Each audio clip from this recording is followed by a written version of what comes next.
ผ่านทางหน้าจอก้าวพร้อมทางน้ำตาคลอผ่านหน้าจอมือถือว่าที่เจ้าบ่าวเจ้าสาวแต่งงานออกสื่อไลฟ์สดผ่านจอมือถือคนเขาลือโซเชียลออนไลน์ทั้งน้ำตาฝืนใจเข้ามาคอมเมนต์ยินดีนำเด้อที่ได้เป็นว่าที่เจ้าบ่าวสมใจนั่งข้างเจ้าสาวเข้าผ้าขวัญผูกแขนป้อนไข่เท่าแก่เอิ้นขวัญทั้งน้องห้องให้คนกดไลค์น้องกันใจ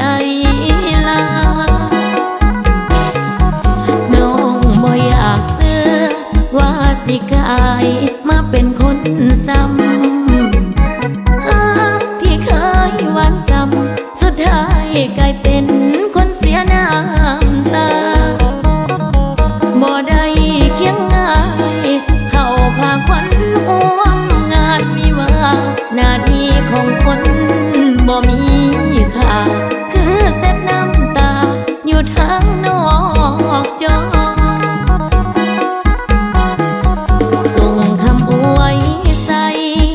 ผ่านไล่มืออายวิวาจากใจน้องคนบ่มีค่ามีแต่น้ำตา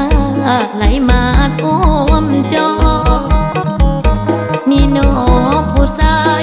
ใจคือดำกลัวที่มินมอบาดว่าเพิ่นไปพอคนใหม่ก็ลืมคนเก่า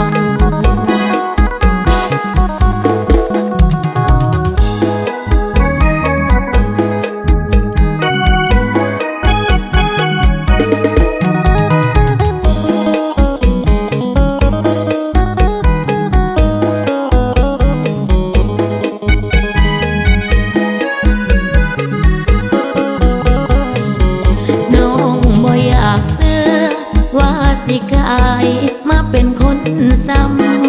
ำที่เคยหวานซ้ำสุดท้ายกลายเป็นคนเสียน้ำตาบ่ได้เคียงง่ายเข้าพาควันอ้วมงานวิวาหน้าที่ของคนบ่มีค่าคือเส็ดน้ำตาอยู่ทางนอกจอ